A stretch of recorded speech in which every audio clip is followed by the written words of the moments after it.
चलिए फ्रेंड्स, आते हैं अगले क्वेश्चन पे। ध्यान देंगे बहुत अच्छे से। आप लोगों ने शायद ट्राई किया होगा ये question. Let's see. From the following trial balance of Shubho prepare trading and profit and loss account for the year ended 31 March 2020 and the balance sheet as at that date. ठीक है, तो ये तो हो गया ट्रायल बैलेंस। हम सीधे चलते हैं एडिशनल इंफॉर्मेशन पे। तो देखते हैं क्या कहता है एडिशनल इंफॉर्मेशन में। Let's see. Depreciate land and building at 6%, plant and machinery 10%, office equipment 20% and fixtures and furniture and fixtures 15%। तो बहुत सारे डेप्रिसिएशन अभी करना बाकी है। ठीक है, तो सब में हम मार्किंग करते जाते हैं। ये लो लैंड एंड बिल्डिंग हो गया। दूसरा प्लांट एंड मशीनरी, ये लो plant and machinery. Furniture and fixture भी हो गया। और क्या बचा? ऑफिस इक्विपमेंट ये 4 हो गए। ठीक है ना, 1 2 3 4। ठीक है, अब एक काम करते हैं। लैंड एंड बिल्डिंग कितना है? 6% ना। तो लैंड एंड बिल्डिंग 6 लिख दिया, प्लांट एंड मशीनरी 10 लिख दिया, ऑफिस इक्विपमेंट 20 और फर्नीचर एंड फिक्सचर्स 15। ठीक, याद रहेगा। ठीक है, ये हो गया। और ये प्रॉफिट एंड लॉस में भी लिखा जाएगा। Create provision for doubtful debt at 2% on sundry debtors. तो सन्डी डेटर्स ढूंढो, कहाँ है डेटर्स? ये लो डेटर्स। ठीक है, इसमें हमको प्रोविजन लेस करना है और ये P&L में भी जाएगा। Insurance includes 250 insurance premium paid in advance, मतलब प्रीपेड है, इंश्योरेंस में से माइनस करना पड़ेगा। तो इंश्योरेंस में आइए, सीधे ये मार्किंग किया, इसमें से माइनस करेंगे और ये आपका बैलेंस शीट में भी लिखा जाएगा। Provide salary to Shubho. Shubho कौन है? Shubho is the owner of the business. Okay, तो शुभो को हमें सैलरी देना है 15,000 पर एनम। अभी दिया नहीं है। तो अब थोड़ा दिमाग लगाइए कि इसकी एंट्री क्या होनी चाहिए। ओनर को देना है तो सीधी सी बात है, सैलरी अकाउंट डेबिट। बिजनेस दे रहा है तो बिजनेस के लिए तो एक्सपेंस हुआ। सैलरी अकाउंट डेबिट टू किसको देना है? ओनर को देना है। तो ओनर को जब भी देना होता है तो टू कैपिटल। राइट, है ना। जैसे प्रॉफिट हुआ तो प्रॉफिट हमें ओनर को देना होता है। किसका प्रॉफिट है? बिजनेस का है, मगर ले कौन जाएगा? ओनर। तो हम कैपिटल में जोड़ देते हैं। उसी प्रकार से ये सैलरी भी हमें किसको देनी है? ओनर को। तो सैलरी भी कैपिटल में ऐड हो जाएगी। ड्रॉइंग्स है, कैपिटल में से माइनस करते हैं। कुछ भी हमें देना है तो हम कैपिटल में ऐड करेंगे, कुछ भी लेना है तो कैपिटल में से माइनस करेंगे। राइट, अकाउंटिंग इक्वेशन में भी पढ़ा होगा आप लोगों ने। तो ये क्या हो गया? 15,000। तो हमें क्या करना है? तो एक चीज तो ये आपके P&L में लिखा जाएगा, बिल्कुल सही। दूसरा ये कैपिटल का किधर जाएगा? बैलेंस शीट में। क्लियर? ठीक। आउटस्टैंडिंग सैलरीज, चलिए देखते हैं। 11,500 सैलरीज सैलरीज सैलरीज कहाँ है? ये है। ठीक है, तो ये आपका बैलेंस शीट में भी चला जाएगा। 10% of the final profit is to be transfer to general reserve. General reserve क्या होता है? देखो क्या होता है कि हम बिजनेस के अंदर कई बार किसी पर्पस के लिए पैसे उठा के अलग रख देते हैं। ठीक है, जैसे वर्कमैन कंपनसेशन रिजर्व, कि कल को किसी हमारे वर्कमैन के साथ, एम्प्लॉय के साथ घटना दुर्घटना हो जाती है तो उसको मुआवजा देना पड़ेगा, कंपनसेशन देना पड़ेगा। तो उसके लिए पैसे हम क्या करते हैं? रिजर्व करके रखते हैं। जैसे आपके पेरेंट्स आपकी हायर एजुकेशन के लिए पैसे क्या करके रखते हैं? रिजर्व करके रखते हैं। ठीक है ना। तो वैसे ही एक रिजर्व होता है general reserve, which is not for the particular purpose, for the specific purpose नहीं है। It is for general use, कि कभी भी किसी भी चीज के लिए इसका इस्तेमाल किया जा सकता है, उसको हम कहते हैं जनरल रिजर्व। तो एक प्रैक्टिस होती है, जैसे आपके पेरेंट्स मान लो कि सैलरी मिली और सैलरी का एक हिस्सा, जो भी सैलरी मिली उसका एक हिस्सा, फॉर एग्जाम्पल 50,000 सैलरी मिली तो 5,000 रुपीज क्या कर दिया? अलग करके रख दिया आपकी एजुकेशन के लिए, हायर एजुकेशन के लिए सेव करके रख लिया। तो ये रिजर्व कर लिया हमने। तो उसी प्रकार से क्या करते हैं बिजनेस में भी, जो प्रॉफिट आया ना, तो प्रॉफिट का एक अमाउंट रिजर्व करके रख दिया। ठीक है, इसको कहते हैं जनरल रिजर्व। तो ये देख सकते हो आप यहाँ पे क्या हुआ है? 10% of the final profit is transfer to the general reserve. तो हम यहाँ पे क्या करेंगे? ये जनरल रिजर्व पहली बात तो कहाँ से बनाया जा रहा है? ये बनाया जा रहा है प्रॉफिट में से। तो जैसे प्रॉफिट आएगा उसी में से हम उसी वक्त जनरल रिजर्व माइनस कर देंगे। और ये जनरल रिजर्व तो एक P&L में करना क्या है?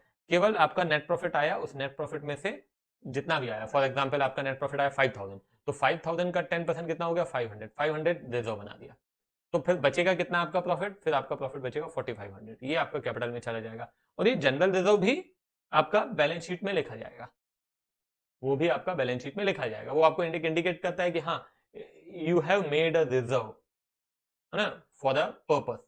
General reserve is not for the specific purpose, वो किसी भी चीज के लिए इस्तेमाल किया जा सकता है। आप क्या कर रहे हैं, फंड साइड करके रख रहे हैं। Getting my point? तो क्या करना है हमको, प्रॉफिट में से उतना हम माइनस कर देंगे और वो जनरल रिजर्व आपकी बैलेंस शीट में लिखा जाता है। अभी करेंगे तो समझ में आ जाएगा आपको, ठीक है। चलो अब फटाफट क्या करना है, मार्किंग कर लें। चलो balance sheet, purchase adjusted, okay, याद आ रहा है कुछ, adjusted purchase?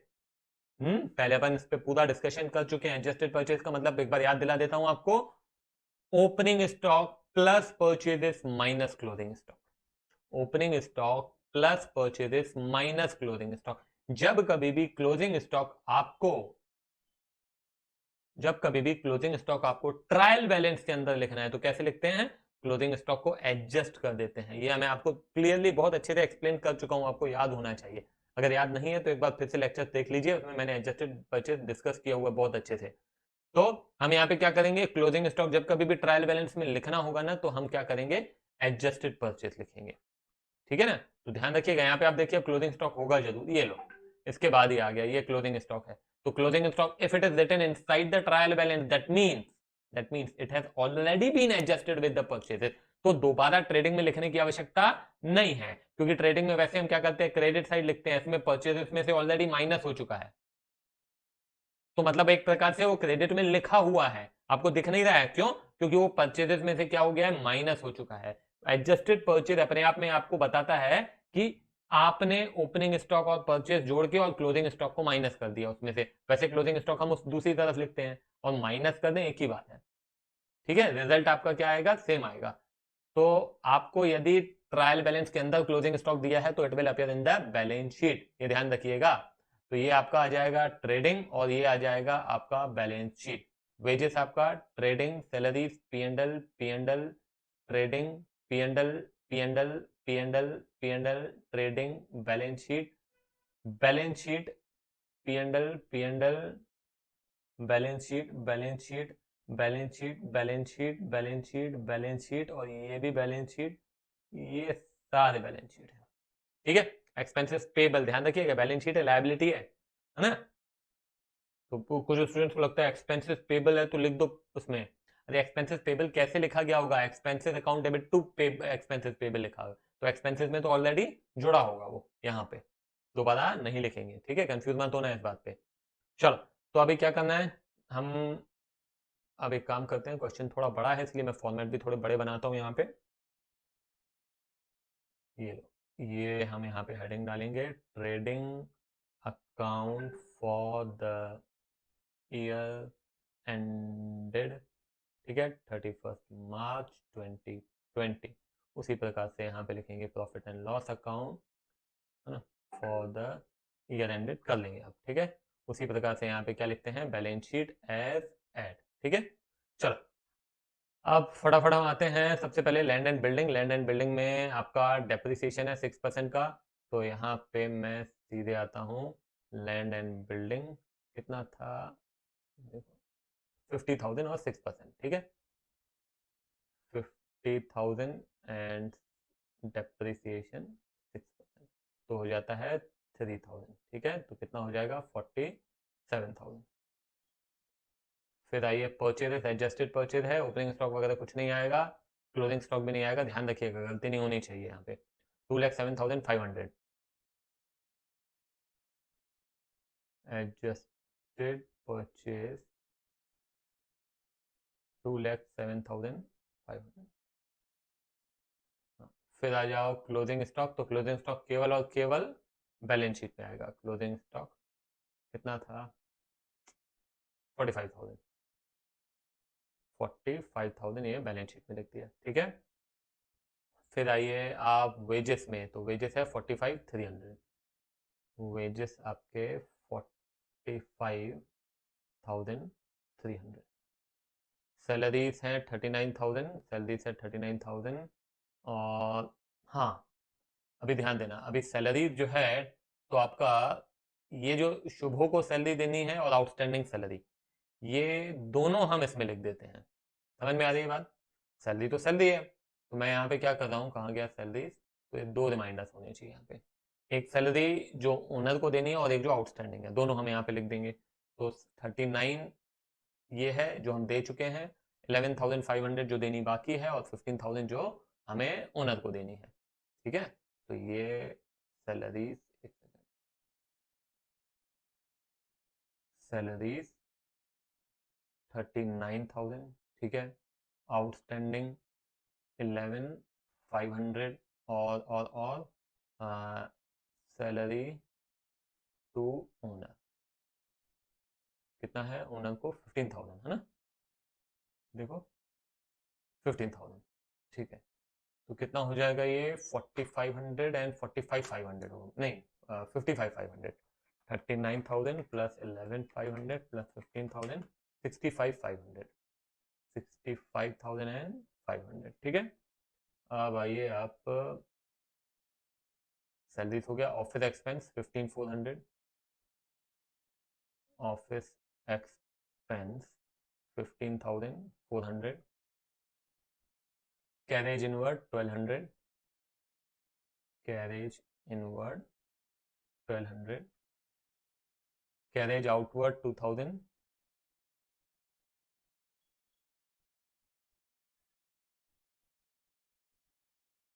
Discount allowed 750,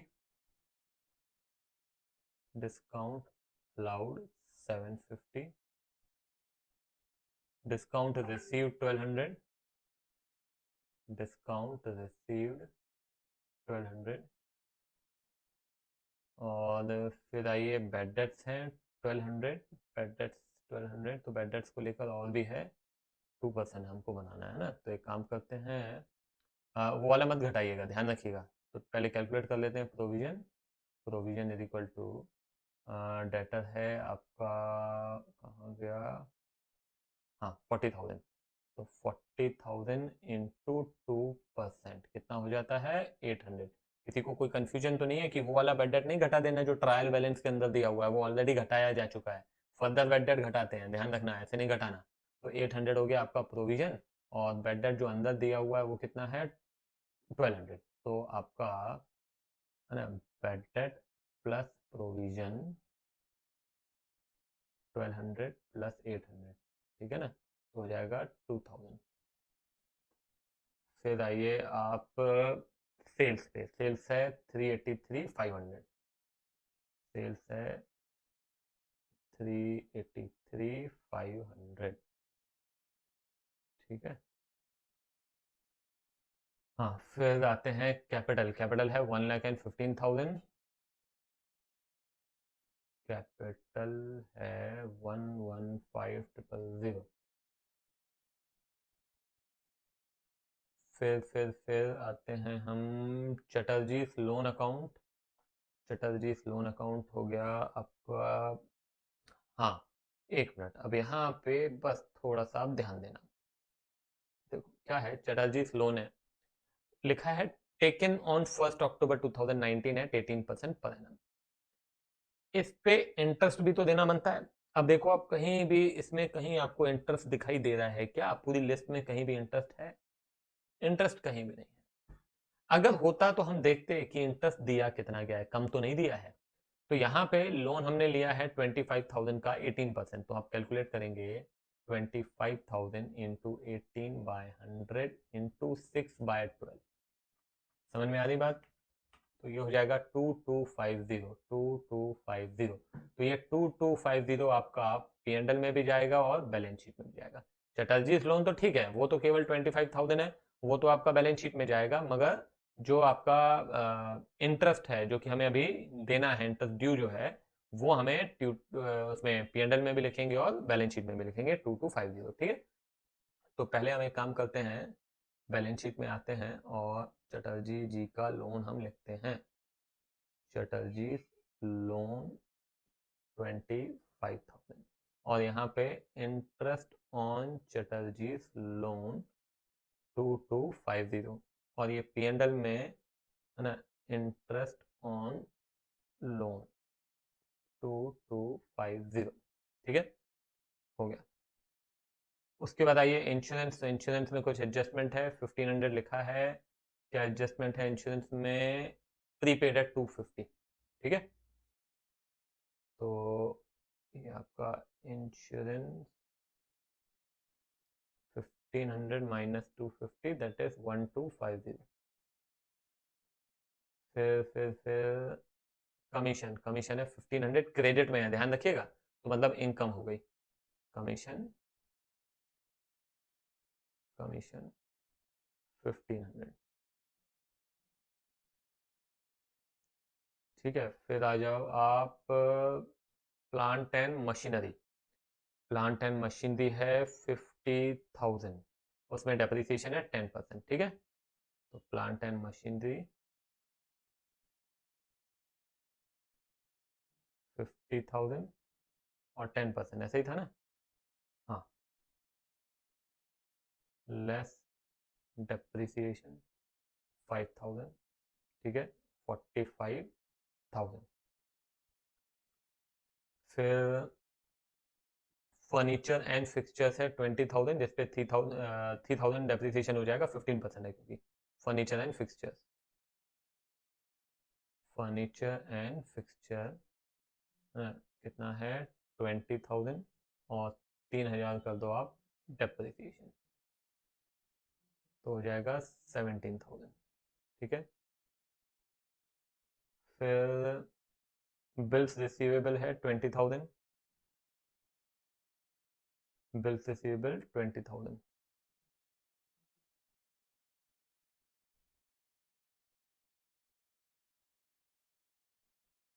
debtors 40,000 है, उसमें एडजस्टमेंट है, प्रोविजन घटाना होगा 800 रुपये का, है ना। 40,000 माइनस 800, डेटर्स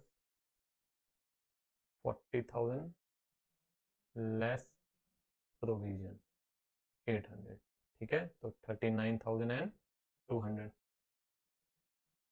फिर आइए आप डेटर्स हो गया। क्रेडिटर्स, क्रेडिटर्स है 25,000, क्रेडिटर्स है 25,000। फिर कैश एट बैंक है, कैश एट बैंक है 16,000, बैंक है 16,000। फिर ऑफिस इक्विपमेंट पे भी डेप्रिसिएशन है 20% का। ऑफिस इक्विपमेंट कितना था, भूल गया मैं। ऑफिस इक्विपमेंट 12,000 है, और 20% डेप्रिसिएशन है 12,000, और 20% मतलब 2,400, ये माइनस करेंगे तो 9,600, ठीक है। फिर बिल्स पेबल है 12350, बिल्स पेबल 12350। फिर आपका एक्सपेंसेस पेबल है 3,300, एक्सपेंसेस पेबल कितना था? 3,300, ठीक है।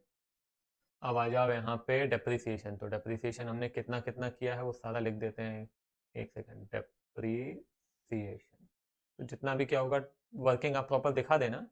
तो ये 3,000 एंड 5,000 कितना हो गया? 8, 8 एंड ये 3। हाँ, 3 पे हुआ ना डेप्रिसिएशन, 4 चीज़ों पे हुआ है, 4 एसेट्स पे। तो 3, 5 और 3 कितना हो जाता है? 11,000। एक बार देख लें, डेप्रिसिएशन 1, 2, 3, 4 है डेप्रिसिएशन। क्या रह गया है? कुछ तो रह गया है मेरे को लगता है। लैंड एंड बिल्डिंग हो गया, प्लांट एंड मशीनरी हो गया, फर्नीचर एंड फिक्सचर हो गया, और अच्छा, ऑफिस इक्विपमेंट भी है, ठीक है। हाँ, तो ये 1, 2, 3, 4, तो यहाँ पे 3 और 5 8 और 3 11, 11 और ये हो जाता है 13,400। तो 13,400 हमारा टोटल डेप्रिसिएशन है। वर्किंग दिखा देना, जगह कम है, आप वर्किंग दिखा देंगे। फिर उसके बाद आता है प्रोविजन 2%। तो वो हम P&L में लिखा है, बिल्कुल लिखा है, डेटर में से घटाया है, हाँ घटाया है, P&L में देख लो, हाँ, ठीक है। और प्रीपेड इंश्योरेंस है 250, है ना, प्रीपेड इंश्योरेंस है 250। 250 प्रीपेड, अब जगह ही बहुत कम बची है, इंश्योरेंस। ठीक है, अब आइए आप, हाँ, सैलरी टू शुभ हो तो ये कैपिटल में से घटाना पड़ेगा 15,000, है ना, लेस सैलरी टू ओनर 15,000। ठीक है, ये माइनस कर दिया। फिर क्या है, आउटस्टैंडिंग सैलरी है 11,500, आउटस्टैंडिंग सैलरी है 11,500। ठीक है, फिर 10% ऑफ प्रॉफिट, उसको हम देख लेते हैं, 10% ऑफ प्रॉफिट को ध्यान रखना, भूलेगा मत। तो हो गया। अब सीधे हम आ जाते हैं ट्रेडिंग पे। चलो ट्रेडिंग देखते हैं, 383,500। ठीक है, -207500, -45,300, -129500, 129500, ये जीपी आ गया हमारा, 129500। ये हो गया 383,500, 383,500। ठीक है, तो ये आपका 383,500, this is your gross profit. ठीक है, 380, एक सेकेंड, सॉरी, 129,500, क्या कर रहा हूँ, 129,500, हाँ, 129,500 प्लस 1200 प्लस 1500, तो ये हो जाता है 132,200, 132,200। ठीक है, अब यहाँ पे भी हम टोटल करते हैं, 65,500 प्लस 15,400 प्लस 2,000, 750, 2,000, 2,250, 1,250, 13,400, 1,0,225,2,550 माइनस 1,322,000, 2,9,650, देखें 2,9,650, एक सेकेंड, है ना, 2,9,650 आ गया। अब इसी का हम 10% माइनस करके देखते हैं, बिल्कुल सही, 295 कितना था, 2,9,650। ठीक है, देखो अभी क्या करना है यहाँ पे, तो आपका नेट प्रॉफिट अभी कितना आया, यहाँ पे मैं क्या करूँगा, जनरल रिजर्व। ठीक है, तो जनरल रिजर्व अभी कहाँ से आया, दिस माइनस दिस, ये आपने पूरा टोटल किया, ध्यान से सुनिएगा, है ना, ये मैंने 132200 किया और इसमें से ये पूरा माइनस किया। तो मैं क्या करूंगा, यहाँ पे मैं आपको करके दिखा देता हूँ, एक सेकेंड, हाँ, देखो इस साइड का जो टोटल आ रहा है वो कितना आ रहा है, 102,550, 102,550। तो जनरल रिजर्व हम क्या करेंगे, 10% ऑफ 132,200 माइनस 102,550, यहाँ तक का टोटल है ये। ठीक है ना, ये एक्सपेंसेस है। ठीक है, तो ये आ जाता है कितना, 2,9,650 का 10%, ये हो जाएगा 2,965। ये जनरल रिजर्व में ट्रांसफर कर दिया और उसके बाद जो बचेगा that will be your net profit. तो हमको क्या करना है अब, 132200 माइनस ऑल ऑफ दिस। पहले क्या किया मैंने, पहले हमको नेट प्रॉफिट फाइंड करना था, तो 132200 किया, उसमें से यहाँ से लेकर यहाँ तक का टोटल किया, इसको माइनस कर दिया, ये है यहाँ तक का टोटल, है ना, तो ये पूरे एक्सपेंसेस है, माइनस करने के बाद क्या आया, 2,9,650। इसी का 10% हमको क्या करना है, रिजर्व बनाना है, ये रिजर्व बना लिया। ये रिजर्व बनाने के बाद जो नेट प्रॉफिट आएगा, है ना, वो हमको यहाँ पे अब लिखना है। तो वो कितना आएगा, 2,9,650 माइनस 10%, ये आ रहा है आपका 2,6,685, ये नेट प्रॉफिट आया। समझ में आया, रिपीट कर दूं एक बार, चलो देखो क्या किया हमने, ये टोटल किया, फिर इसके जितने भी एक्सपेंसेस होंगे उसका टोटल करो, माइनस कर दो, जो आएगा वो ही नेट प्रॉफिट है, मगर लिखना नहीं है क्योंकि रिजर्व में ट्रांसफर करना है। फिर जितना भी परसेंट बोला है उतना रिजर्व में ट्रांसफर कर दो, जनरल रिजर्व में, और फिर जो बचा, है ना, वही आपका क्या हो जाएगा, नेट प्रॉफिट हो जाएगा। तो हम क्या करेंगे यहाँ पे, 26685 यही हमारा नेट प्रॉफिट है, तो इसको ऐड कर देंगे, ऐड नेट प्रॉफिट क्या है, 26685, 26685। ठीक है, और ये जनरल रिजर्व भी लिखना मत भूलिएगा, ये जनरल रिजर्व भी लिखना पड़ेगा, कितना है, 2965, 2965। एक सेकेंड, ये मैंने ब्रैकेट नहीं लगाना है, ऐड करना है। ठीक है, तो अब हम करते हैं इसका टोटल 1,15,000 माइनस 15,000 प्लस 26685, तो हो गया ये आपका 126685। अब टोटल करते हैं, चलिए 2965 प्लस 25,000 2250 25,000 12350 3300 11500 209050। एक सेकेंड देखें, कुछ तो बाकी है। एक सेकेंड, एक गलती मैंने एक की है। क्या गलती की है मालूम है? ये सैलरी तो देना है ना हमको, ये गलती मेरी है कि मैंने सैलरी को गलती से ऐड किया हुआ है, लेस किया हुआ है। ऐड करना है ना, हमें सैलरी उसको देनी है, तो दिस विल बी ऐड। ठीक है, तो ये गलत हो गया, ये उसी कारण से आंसर नहीं आ रहा था। तो ये हो जाएगा आपका 1,5 मेरे ख्याल से 130 और 1, हाँ 120 150 बिल्कुल सही। चलो अब टोटल करके देखते हैं, 156685 प्लस 2965 प्लस 25,000 2250 25,000 12350 3300 11500 239050 239050 239050। ठीक है, इस तरफ का भी टोटल देखते हैं, 47,000 45,000